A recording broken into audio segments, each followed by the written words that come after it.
आखिरी local बेगनकोदौर station की लाल आंखों वाली छाया।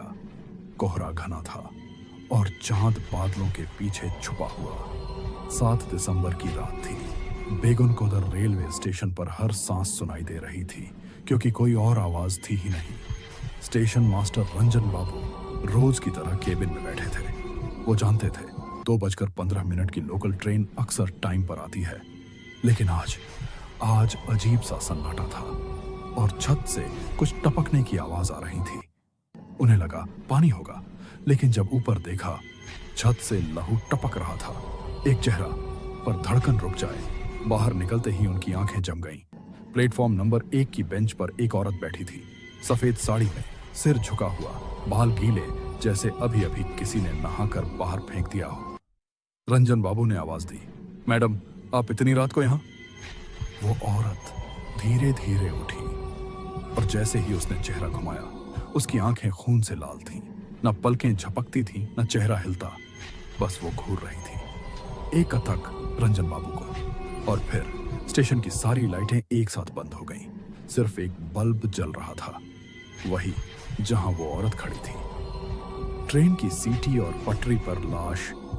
अचानक ट्रेन की सीटी बजी, लेकिन कोई ट्रेन नहीं दिखी।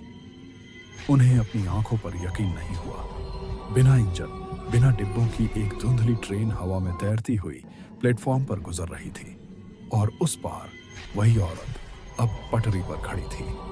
रंजन बाबू चिल्लाए, रुको, मत जाओ। लेकिन वो मुस्कुराई। उसकी मुस्कान इंसानी नहीं थी, कानों तक खींची हुई, जैसे किसी जानवर की खाल काटकर चेहरे पर चिपकाई हो। और फिर वो पटरी पर लेट गई। अगले ही पल धड़ाम, अंधेरा, सन्नाटा और लहू की बू। रात भर कुछ नहीं दिखा। सुबह जब बाकी स्टाफ आया तो रंजन बाबू अपने केबिन में बेसुध पड़े थे। उनकी आंखें खुली थीं, मगर इंसानों जैसी नहीं लगती थीं। वो बस एक ही बात बड़बड़ा रहे थे। उसकी आंखें लाल थीं, वो वापस आएगी। अगली 7 दिसंबर को फिर किसी को ले जाएगी। आखिरी चेतावनी। हर साल 7 दिसंबर की रात स्टेशन पर कोई न कोई परछाई जरूर दिखती है। लोग कहते हैं जो भी उसकी आंखों में आंखें डालता है, उसकी आत्मा वहीं रह जाती है, और शरीर। लोगों को स्टेशन की पटरी के पास बिना सिर वाली लाशें मिलती हैं। अब अगर आप सोच रहे हैं कि यह सब सिर्फ कहानी है, तो एक बार 7 दिसंबर की रात बेगोंकोदौर स्टेशन जाइए। शायद आपकी आंखें उस लाल आंखों वाली औरत से टकरा जाएं, और तब